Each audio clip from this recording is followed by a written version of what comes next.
જ્યારે આપણે ખરીદવો હોય તો 25 રૂપિયા ભાવ અને જ્યારે એનો ખરીદવો હોય ત્યારે 550 યા 500 રૂપિયા ભાવ।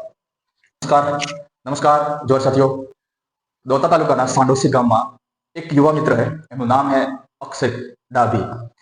એમને મારા ઉપર મેસેજ કર્યો અને અક્ષયે મને કીધું કે રાહુલભાઈ દેખો, આમાં આપણા આદિવાસી લોકો કેટલી બધી મજૂરી કરે અને એમને મજૂરી કર્યા પછી એમને કેટલું નુકસાન જાય અને કેટલો ફાયદો થાય એના વિશે આ અક્ષયે બહુ સારી કેલ્ક્યુલેશન કરીને મને મોકલ્યો મેસેજ।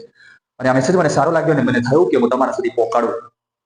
આપણો આદિવાસી માણસ ને જ્યારે કોઈ પણ મોટું કંઈક કરવા માંગતો હોય, જાણે લગ્ન કરવાનું હોય યા કોઈ ઘર બનાવવાનું હોય યા કોઈ મોટો ખર્ચો હોય યા કોઈ દાગીના લેવાનો હોય ને, તો સૌથી વધારે માણસ પ્લોટ એના માટે પ્લોટ કરતો હોય અને પ્લોટ કરી અને એને વિચાર આવે કે હું આમાંથી આવું કંઈક લઈશ। જ્યારે પ્લોટ કરવાનો વિચારે ને ત્યારે સૌથી પહેલા શેઠિયા જોડે બિયારણ લેવા જાય અને શેઠિયા જોડે બિયારણ લેવા જાય એટલે 200 ગ્રામનું પેકેટ માદાનું આલે અને 100 ગ્રામનું પેકેટ નરનું આલે। પછી આ ખેડૂત આને કપાસ ઉછેરતો હોય, માદા અને નર બંને મોટા થાય, આ કપાસ મોટો થાય ત્યારે નર કાપી અને માદાને રોગિંગ કરવાનો સમય આવે। મોટા 2 મહિના તો થાય છે, 2 મહિના સુધી આ સમય ચાલતો હોય અને 2 મહિના સુધી સમય ચાલે ને ત્યારે એક પ્લોટમાં ઓછામાં ઓછા 4 માણસો તો કામ કરતા છે અને આ 60 દિવસ, 2 મહિનાના 60 દિવસમાં ઓછામાં ઓછા 4 જણા માણસો કામ કરતા હોય। હવે 4 જણા કામ કરે એટલે લગભગ 60 દિવસ આ કામ કરે અને એક દિવસની એક જણાની મજૂરી આપણે 350 રૂપિયા ગણીએ ને, 350 ગુણ્યા 4 કરીએ તો 1400 રૂપિયા દિવસની મજૂરી થાય। અને આ 1400 રૂપિયા અગર 60 ગુણીએ, 60 દિવસ ને 2 મહિનાના 60 દિવસ એટલે 60 ગુણીએ ને આપણે 1400 રૂપિયા, તો આ મજૂરી 84,000 રૂપિયા થાય। એક પ્લોટ પાછળ 4 માણસો 2 મહિના સુધી રોગિંગ કરે અને કપાસ તૈયાર કરે, એની ખાલી મજૂરી 84,000 રૂપિયા થાય। આપણે શરૂઆતમાં પ્લોટ લઈએ ને એ 200 ગ્રામનું પેકેટ આવે અને 200 ગ્રામના પેકેટના એ લોકો આપણને 500 રૂપિયા ભાવે આપણને મોકલતા હોય, 500 રૂપિયા ભાવે આપણને આપતા હોય। તો 200 ગ્રામના 500 રૂપિયા તો 400 ગ્રામના 1000 રૂપિયા થઈ ગયા અને 1 કિલોના ગણીએ તો 2500 રૂપિયા થઈ ગયા। જ્યારે શેઠ આપણને એ પ્લોટ બિયારણ આપતા હોય ત્યારે એ 2500 રૂપિયા ભાવ થઈ જાય। આપણા ખેતરમાં કપાસ તૈયાર થઈ જાય, રૂ તૈયાર થઈ જાય એટલે આપણે કોથળા ભરી અને જીનમાં લઈ જઈએ।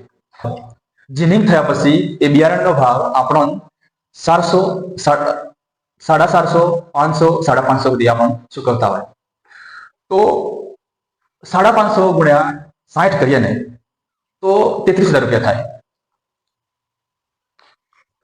60 કિલો બિયારણનો ભાવ 33,000 રૂપિયા થાય। હવે 33 ને આપણે સાઈડ મૂકી દો, 60 કિલો ભાવનો, બરોબર છે। અને શેઠિયાનો, હવે આમાં શેઠિયાનો ભાવ લઈ લો, 200 ગ્રામ બિયારણનો 500 રૂપિયા કાપે, 200 ગ્રામ બિયારણનો 500 રૂપિયા કાપે, 400 રૂપિયા આપણે 1 કિલોના, તો આખરે 200 ના હિસાબથી 500 રૂપિયા કાપે તો 1 કિલો બિયારણના 25 રૂપિયા, 1 કિલો બિયારણના 25 રૂપિયા એ લોકો બિયારણ આપણો ના લે। જ્યારે આપણે ખરીદવું હોય તો 25 રૂપિયા ભાવ અને જ્યારે એનો ખરીદવું હોય ત્યારે 550 યા 500 રૂપિયા ભાવ, બરોબર ને? તો ચલો માની લો આ બધું આ બિયારણનો ભાવ થઈ ગયો।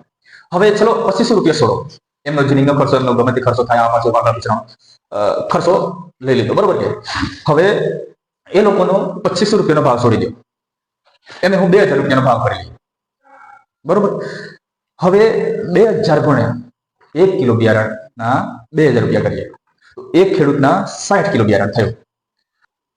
2000 ના ભાવે 60 કિલોના બિયારણના એક ખેડૂતને 1,20,000 રૂપિયા થાય અને 1020 માંથી 33,000 માઇનસ કરી દઈએ તો 87,000 રૂપિયા બચે। એક પ્લોટ બહાર એક શેઠિયો 87,000 રૂપિયા આપણા જોડેથી કમાતો હોય અને જે ખેડૂત ખેતરમાંથી પકવી અને બિયારણ એના જીનિંગ સુધી પહોંચાડે એને 33,000 રૂપિયા મળે।